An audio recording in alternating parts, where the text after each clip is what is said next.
बहुत मानती थी, बहुत ज़्यादा। लेकिन हमारी सबसे बड़ी गलती हुई और आपने ना पता नहीं मेरा किस चीज़ का फ़ायदा उठाया है। आपने ये तक बोला है कि तुम्हारी बेबी में क्या है, तुम्हारी बेबी में क्या है, तुम्हारी बेबी में तो कुछ नहीं है। आपने मेरी मेरी कमियाँ दिखाई। आप तो इनको भाई मानते थे ना यार। मैं आपको खुद अपनी बात बोलने आती थी कि चिंकी दीदी ये बात, चिंकी दीदी वो बात। मैं कितना आपको मानती थी, आप समझ रहे हो? लेकिन जब मुझे लगा कि भाई ये रिश्ता मुझे सही नहीं लग रहा है, ये जो भाई-बहन का जो बात चल रहा है ना, जब आप बार-बार इनको फ़ोन करने लग जाते थे, बार-बार फ़ोन आता था, मैं खुद देखती थी यार, बार-बार फ़ोन आता था और उस टाइम मैंने आपको बोला था, अभी फ़िलहाल मैं ज़्यादा पीछे नहीं जा रही हूँ। अभी 1 महीने पहले भी मैंने आपको फ़ोन किया था, मैंने बोला कि मुझे नहीं पसंद, मुझे नहीं पसंद, मेरे पति के पीछे मत आओ, मत बात करो, मत बात करो। लेकिन फिर भी आप क्या कर रहे थे? आप बोल रहे हो, मैं बात करूँगी। आप दीदी आपसे एक रिक्वेस्ट है, प्लीज़ आप फ़ोन मत करना। अगर इधर से फ़ोन जाता भी है ना, तो आप ब्लॉक मार देना। आप बात ही मत करना। लेकिन नहीं, जब मैं ये बात बताती हूँ, जब मैंने इनको मना किया कि दीदी फ़ोन मत करना, तो ये कहती हैं, मैं तो करूँगी, मुझे काम रहेगा, मैं करूँगी। जैसे कि पहले 4 सालों में नहीं हुआ, लेकिन जो मैं झेल रही थी ना इतने सालों से, इनको इतने सालों से नहीं समझ में आई। इतने सालों से इन्होंने नहीं बोला कि भाई बहन ठीक है, मनीषा मना करी तो मैं दूर हो जाती हूँ। आज ये जो पूरा इज्जत का धज्जियां उड़ रहा है ना, तब आके बोली कि भाई मनीषा तू खुश रह। आप क्या खुश रखने के लिए मुझे छोड़े हो? पूरा मेरा बर्बाद कर दिया आपने, पूरा। आप उस टाइम कहते तू चाहती है कि मैं ये करूँ। मैंने ये तक बोला कि आप चाहते हो मेरा डिवोर्स हो, आप चाहते हो मैं अलग हो जाऊँ। लेकिन आप नहीं मानते थे। आप तो बोलते थे मुझे काम रहेगा, मैं तो करूँगी बात। कि दीदी आपके बात करने से मेरा प्रॉब्लम हो रहा है, मुझे प्रॉब्लम हो रहा है दीदी, मुझे प्रॉब्लम हो रहा है। लेकिन ये तो दीदी समझने को तैयार ही नहीं थी। ये तो इतना भड़काती थी।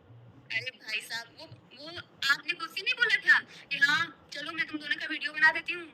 अगर इतना ही था ना तो मैसूर का जो ट्रिप था हम लोगों का, उसमें जैसे ही हम साथ में वीडियो बना रहे ना, ये बंदी पीछे से गायब। और कहाँ गया पता नहीं चला।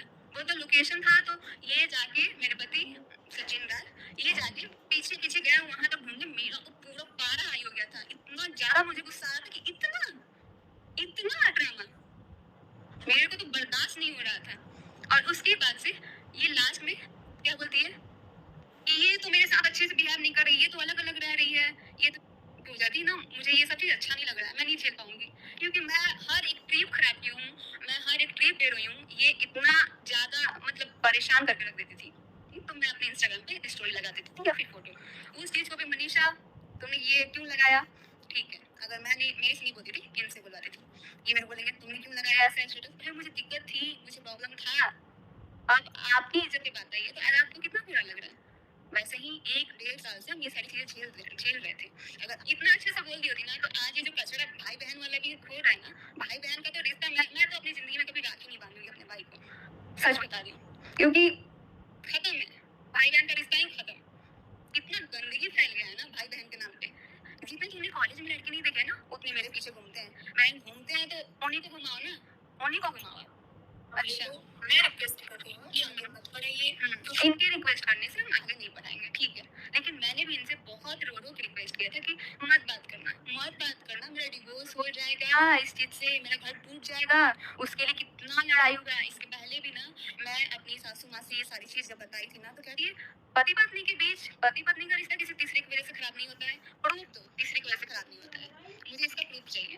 क्योंकि जब तीसरा आता है ना, तभी पति पत्नी का रिश्ता खराब होता है और बहुत गंदा लेवल तक खराब होता है, जो कि अभी। लेकिन आप ये मत भूलिए कि आपने खुद मना किया था कि तुम मनीषा के साथ वीडियो नहीं बनाओगे, मैं सुमित के साथ वीडियो नहीं बनाऊंगी। ये भी बात बोलनी चाहिए ना। क्यों खत्म कर रहे हो? क्यों खत्म कर रहे हो? आप सच हो तो आओ सामने, सारी सच्चाई सारे प्रूफ के साथ आओ। और मेरे पास भी बहुत सारे प्रूफ है। मेरे भाई भाभी सब पर बात आई है, तो मैं इस चीज को आगे नहीं बढ़ाना चाहती हूँ।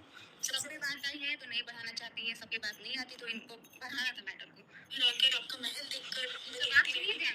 तो मैंने आपकी जो मेहनत की कमाई है, मतलब जो आपने मेहनत से कमाया है इतनी कम उम्र में और इतना अच्छा घर बनवाया है ना, मैंने उसकी तारीफ करी थी। ये तो ऐसे कर्जे के महल मुझे नहीं चाहिए। आप बोल रही है कि कर्जे का महल नहीं चाहिए? आपको कर्जे का महल दे कौन रहा है? आपको लग रहा है कि मैं देने दूंगी आपको? आप लेने के लिए सोच भी कैसे सकते हो? आप तो साफ साफ इसमें बोल रहे हो कि मुझे कर्जे का महल नहीं चाहिए। कौन देने जा रहा है कर्जे का महल? कौन देने जा रहा है? आप खुद आ रही हो। से प्रार्थना करती हूँ कि ईश्वर आपको भी बेटी दे। हाँ दे, मुझे बेटी दे, लेकिन नहीं देने दिया ना, मना कर दिया गया, नहीं हुआ बच्चा मेरा। अरे बाप रे, सुमित महल को मेरे पति ने फोन किया तो इनको बहुत दर्द था भाई। दर्द हुआ ना, अपने टाइम दर्द हुआ ना। वैसे मेरे से जो 1 साल से छीन के रखी थी ना, उतना उतना मतलब घुसा रहे हो दिमाग में, इतना घुसा रहे हो कि उसका दिमाग इधर से ना इधर घुमा दियो। मुझे भी पता है जिससे मैंने शादी किया था ना, वो इंसान कैसा था। और आज ये जो भी हुआ है ना, सिर्फ एक औरत की वजह से हुआ है। सिर्फ सच को दबाया गया। मैं जब भी इनको बोलती थी ना, कहती थी, "तुम्हारी हिम्मत कैसे हुई मेरे पे एलिगेशन लगाने की? तुमने सब कैसे कर लिया मेरे ऊपर? सब कैसे कर लिया?" उनके परिवार को घसीटा। उनके परिवार को घसीटा, इनको बहुत दुःख है। सुमित महल को घसीटा, इनको बहुत दुःख है। लेकिन इसमें हमारी फैमिली को घसीटी गई, मुझे बर्बाद। तो कैसा लगा आप लोगों को रिकॉर्डिंग कमेंट करके ज़रूर बताना। और 2 नाव पे सवार होने से यही होता है। तो आई होप आप लोगों को ये रिकॉर्डिंग सुन के समझ आ चुका होगा कि कौन सही है, कौन गलत। मनीषा बहुत